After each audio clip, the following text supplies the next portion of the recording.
Président Moïse, bonjour. Bonjour. Mazembe était qualifié avant son dernier match, mais vous vouliez surtout finir premier. Vous avez aimé la manière aussi? Vous savez, je voudrais d'abord féliciter les joueurs parce que c'est une jeune équipe. Et ils ont mérité d'être premiers.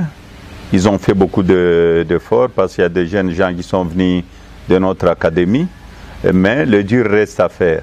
Alors, le dur, c'est déjà le quart de finale. Le tirage au sort dans quelques heures. Vous avez une préférence d'adversaire? Nous n'avons pas de préférence, mais nous nous préparons en conséquence. Une finale, Mazembe, vous pensez que vous pouvez la jouer? Nous pouvons jouer la finale. On a une très bonne équipe. Ce qui nous reste maintenant, il faut qu'on travaille beaucoup sur la finition. Il y a beaucoup de ratés. Et vous savez, dans un match où vous avez 14 corners, vous ne parvenez pas à marquer. Donc, c'est-à-dire qu'il y a un problème sur la finition. Bon, c'est des jeunes gens. Nous espérons que nous allons améliorer ça. La RDC éliminée par le Maroc, pour beaucoup de gens, c'est le chef de l'État et son gouvernement qui sont responsables. Vous savez, nous ne pouvons pas déplacer les débats de l'équipe nationale. Le gouvernement, le chef de l'État, ils ont tout fait. Ils ont mis le moyen pour notre équipe nationale et beaucoup de moyens en plus. Nous devons assumer, nous-mêmes en tant que Congolais, qu'est-ce qui n'a pas été. Moi, au contraire, je félicite le gouvernement et les chefs de l'État parce qu'ils ont mis tout le moyen.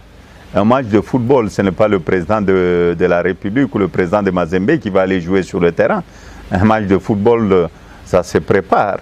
Le plus important, nous devons savoir pourquoi nous ne sommes pas qualifiés. Mais la réponse est très claire.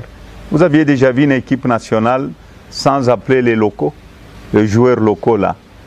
À l'époque de Claude Leroy, j'avais donné un conseil, c'est lors que Claude Leroy avait pris les jeunes Poutou Mbokane et les autres, parce que j'avais demandé à Claude Leroy si on pouvait faire au moins 3 matchs à l'équipe nationale. Il m'avait demandé un conseil, c'était un ami. J'ai dit, écoute, il y a de bons joueurs de locaux et il y a aussi de bons joueurs professionnels.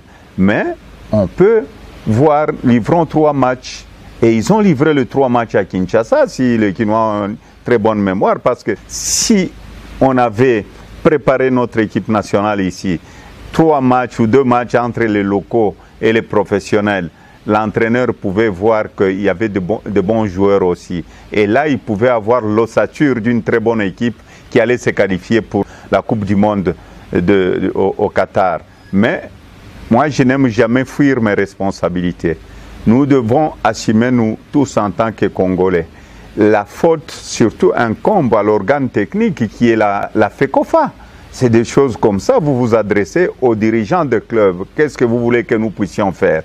Parce qu'aujourd'hui, ce qu'on est en train de faire, vous allez voir tous les meilleurs joueurs de Mazembe, de V-Club, de Daring ou de Lupopo ou des autres équipes fuir pour aller en Europe parce qu'ils se disent pour venir défendre...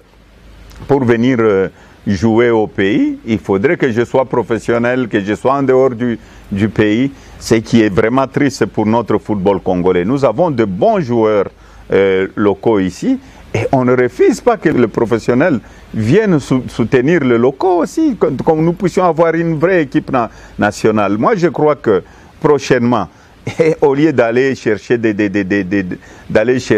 aller jouer, je ne sais pas où, tout ça, la préparation s'est faite au pays. Comme ça, nos supporters pourront aller au stade librement, voir qui on peut aligner. Et vous savez, tous ces gens qui vont au stade, ce sont des grands entraîneurs. Hein? Et parfois, vous demandez à quelqu'un de la cité, dites-moi le plan, il va vous donner le plan et vous serez étonné.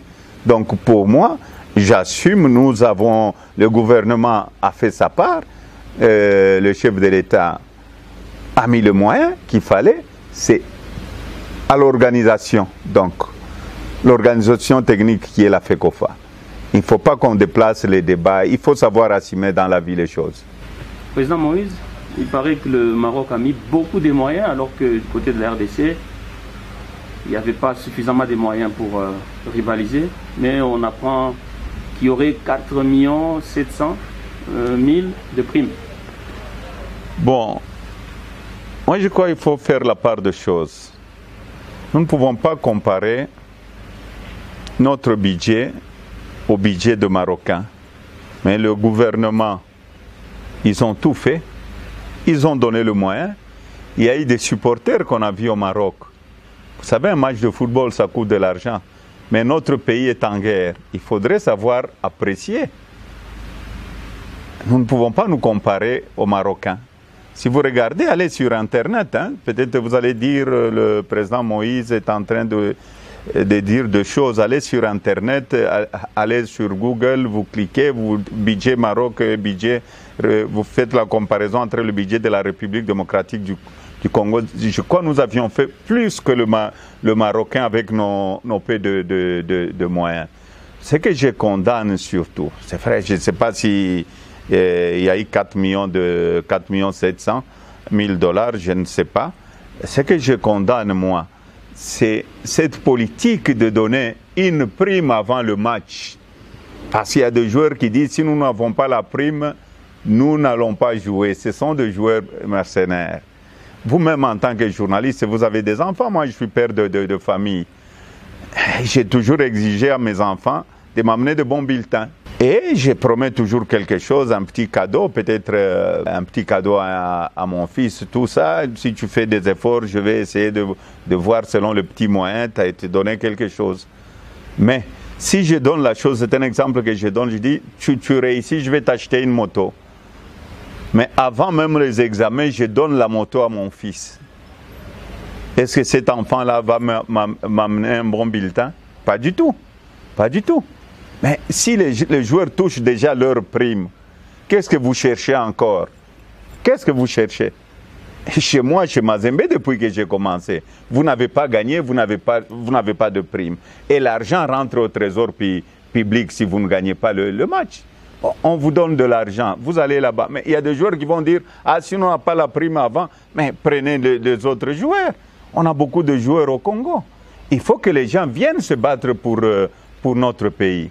Et tout ça, ce sont des choses où si on essaie de réorganiser les choses, faire un comité de suivi de l'équipe nationale, de tous les dirigeants de club, c'est à l'organe technique qui est la FECOFA de voir comment faire ça. Parce qu'il ne faudrait pas qu'on puisse commencer à pointer du doigt les gens, non, la faute nous incombe. Moi, je sais assumer quand je suis dans quelque chose. Je suis sportif congolais, je suis dirigeant d'un club. Et il faudrait jamais, c'est du vol ça. C'est l'argent volé. Donner une prime avant le match, c'est de l'argent volé. Celui qui veut dire non, moi je ne viens pas d'Europe parce que je n'aurai pas la prime avant. Monsieur, restez en Europe, restez dans votre équipe. Même dans leurs équipes où ils jouent. Ceux qui jouent par exemple en France ou en Belgique ou tout ça, la prime, on doit la mériter. On vous donne la prime après le match. Il n'y a pas d'autre solution. Il ne faut pas chercher à nuire les autres. Non, on n'a pas gagné à cause de ça. Non. Nous sommes, nous-mêmes, nous tous, en tant que sportifs congolais, nous sommes responsables. Moi, je crois que nous devons corriger les choses ensemble pour que nous puissions avoir une vraie équipe nationale.